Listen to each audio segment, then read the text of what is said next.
Well, hey everyone. Welcome to Car Talk with Mike DiPaolo, episode number 5. Yes, so I'm doing one a week. This week, I think we should talk about the real estate prices, how they got to where we are, and where are they going. It's a question on everyone's mind. I know I get asked that daily, mostly where they're going, not how we got here. So most people are under the assumption that probably the wrong assumption of how we got to where we are right now. Ontario has now been declared a bubble and the largest gain in real estate prices per province anywhere, overtaking BC. So it is quite unaffordable right now for a lot of people. How did we get here? That's a good question. It all started in 2016. I read today someone's trying to blame the Ford government on this, just because they want them to intervene in the housing market. There's very little that the provincial government has probably done, other than not go through with some of their promises to make housing permits more accessible, and how to get away from the red tape of all the not in my backyard people who are against developments. But basically, it boils down to cheap money. Yep, not a supply problem like everyone says. There is a supply problem now, but there wasn't a supply problem. We've actually been outproducing supply based on the population growth. So the problem is supply and demand, because there's more demand. And why is there more demand? Because of cheap money.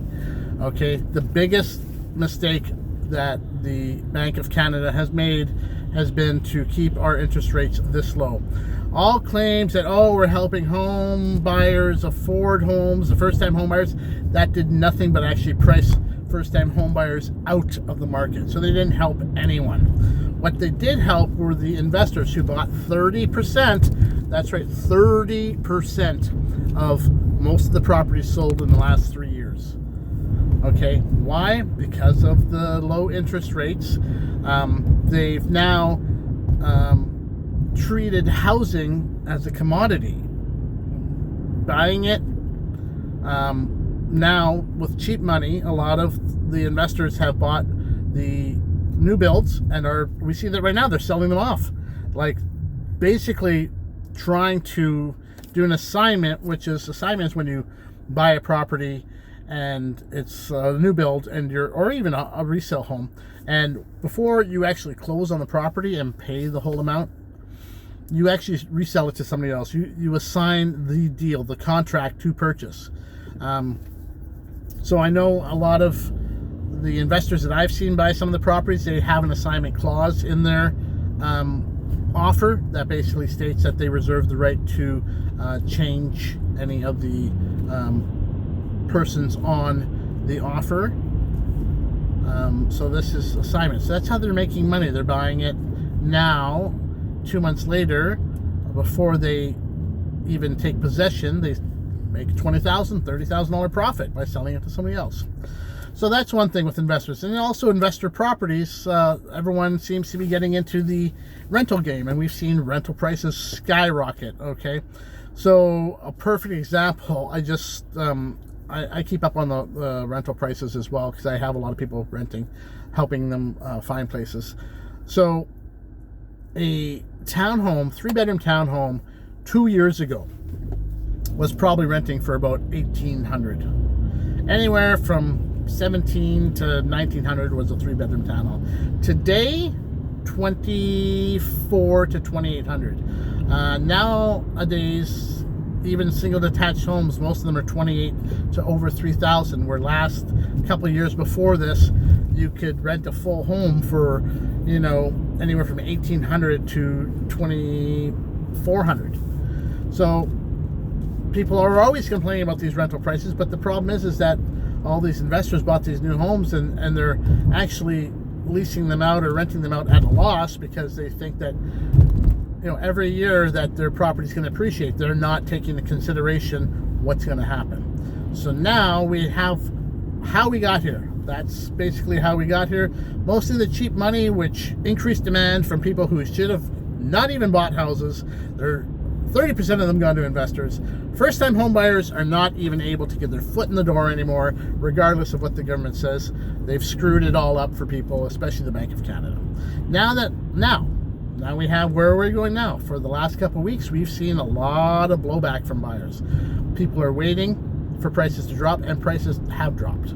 So they've dropped significantly, 13% in the last month since, I don't know, the beginning of April. I think I was just in a meeting today that said that, there's a 13% drop. So that's really nothing compared to the fact that prices have gone up 28% just this year alone. So to drop 13%, people are still 15% higher than they were in 2021. But where are they going from here? That's the question. As the interest rates get higher, I can see prices falling because people just can't afford it. Everyone knows it's unaffordable right now. So June 1st, we have another 0.5 point interest rate hike. That's going to scare more buyers. And then we have probably another 0.5% interest rate hike on the next sitting of the Bank of Canada to bring their prime lending rate to like 2.5% to 3% by the end of the year, which means that the bank rates will be over 5%. A big difference from the 1.59% we've been seeing, or the most of the 5-year rates. I know I myself locked in at 2.19 last year. You won't get that now. Lock-in 5-year rate is in the fours, high fours, I believe.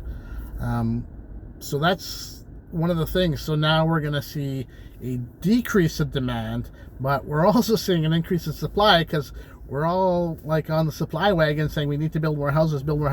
So as those houses come up, it's simple economics. Supply and demand. You've got now excess of supply that's going to be happening, a decrease in demand. I don't think that we're going to bottom out or anything, but we are going to see a stabilization. So you're not going to see the multiple offers on everything. You're going to see us going back to pricing a house to where it should be selling at, and it's going to take longer than 7 to 10 days to sell. We'll probably go back to the pre-pandemic, which was, I think on average, I think we were like 22 days on the market, which is normal. People pay a decent price for their home. You don't have to worry about competing. You don't have to worry about going nuts on the offers. If you don't get a house, there's always something else. So the fear of missing out was the biggest push for all these increases in prices, and now that fear of missing out has declined as demand has declined and people are sitting waiting, not knowing what's happening. So that's my chat for today about where prices, how we got here, and where they're going from here. There's still good strategies to buying and selling. If you are really thinking of selling, like you have 3 months of top prices, I think.